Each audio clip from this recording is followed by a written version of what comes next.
On June 16, 1944, I was led to the electric chair. The room was cold and sterile, a stark contrast to the warmth and love of my home. The chair itself was far too large for me, a cruel symbol of the adult punishment being inflicted on a child.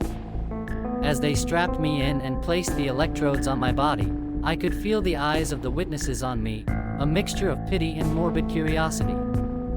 The first jolt of electricity hit me like a lightning bolt, searing my flesh and sending my body into violent convulsions. I screamed in agony, the pain unimaginable. It took 3 jolts before my small body finally succumbed. I am George Stinney, a name that echoes through history, a young boy of just 14 years who found himself entangled in a tragedy that would define the contours of justice and injustice in America. Born on October 21, 1929, in the small, segregated town of Alcolu, South Carolina, I was the son of George Stinney Sr. and Am. Alcolu was a typical southern town, sharply divided by the color line, where white families and black families lived separate lives, bound together only by the invisible chains of racial tension. Growing up, my days were filled with the simple joys and challenges of childhood.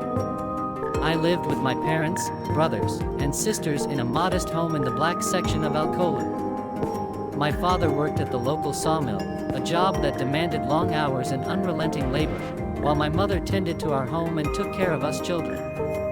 Despite the hardships, our family was close-knit and supportive, finding comfort in each other amidst the oppressive backdrop of racial segregation.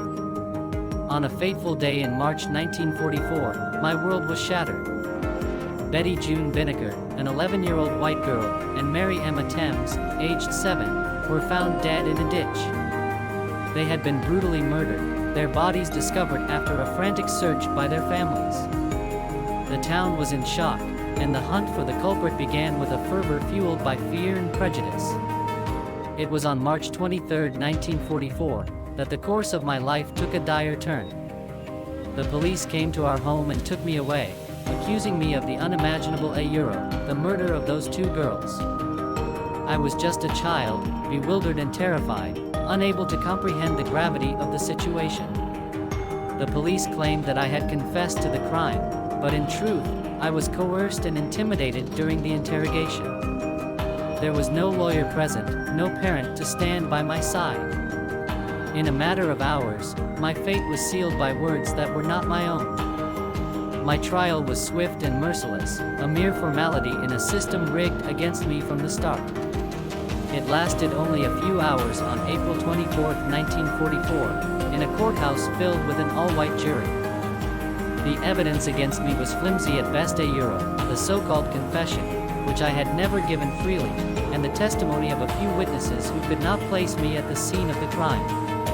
Despite this, the jury took just 10 minutes to convict me of first-degree murder, and I was sentenced to death by electrocution. There was no appeal, no chance for reprieve. As I sat in my cell, the weight of the impending execution bore down on me. I was alone and scared, the reality of my situation sinking in with each passing day.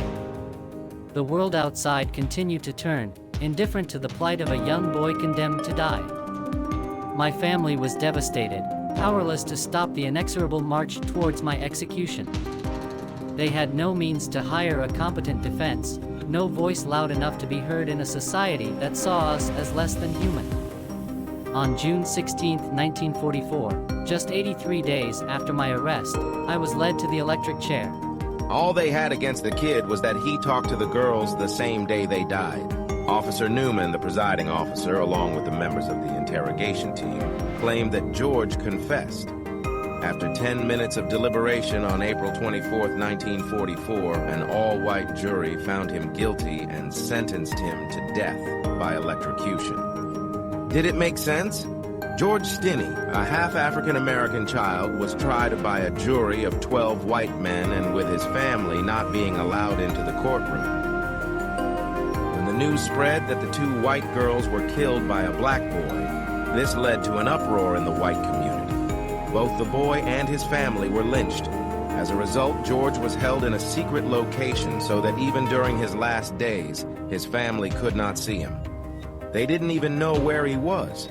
As George's execution day approached, his family's life was changing for the worse.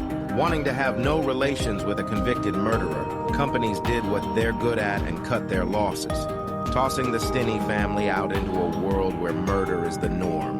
They fired George Stinney Sr. Young George's execution was not without protest, though ministerial unions of all races petitioned on his behalf.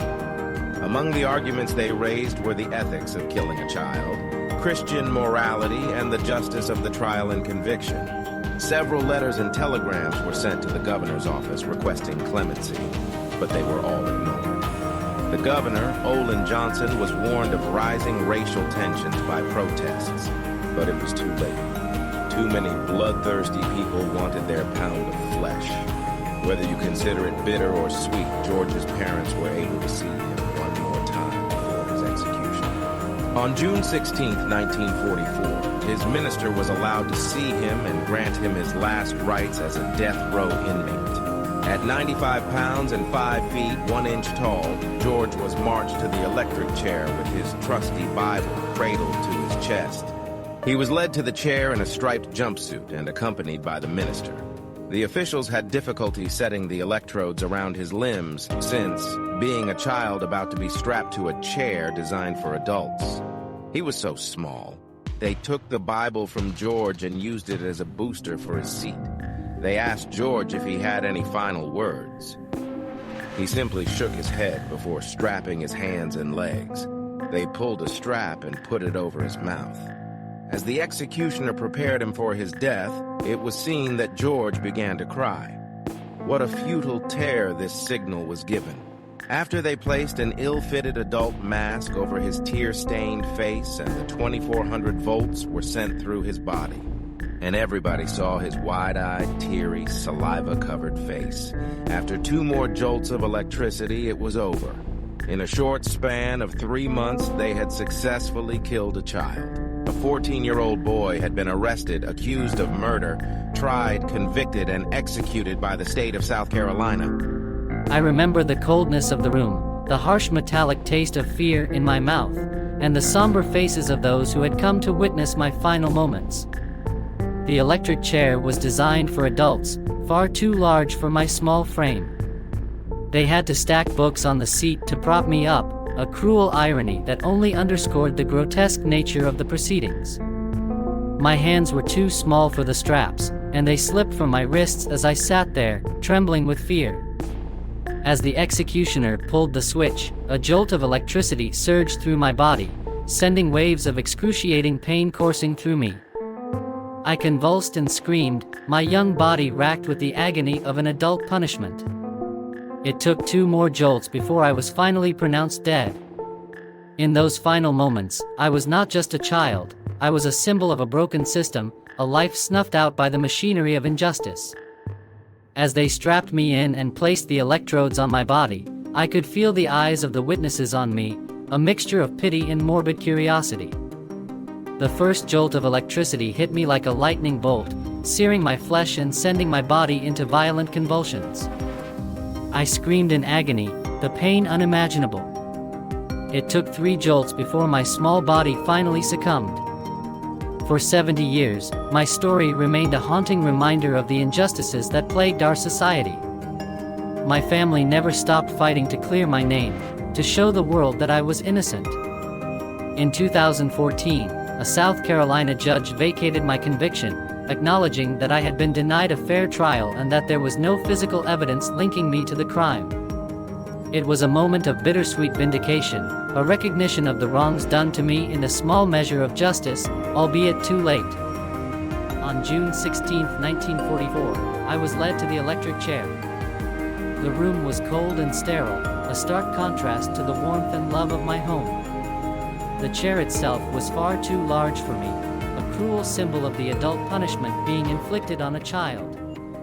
As they strapped me in and placed the electrodes on my body, I could feel the eyes of the witnesses on me, a mixture of pity and morbid curiosity. The first jolt of electricity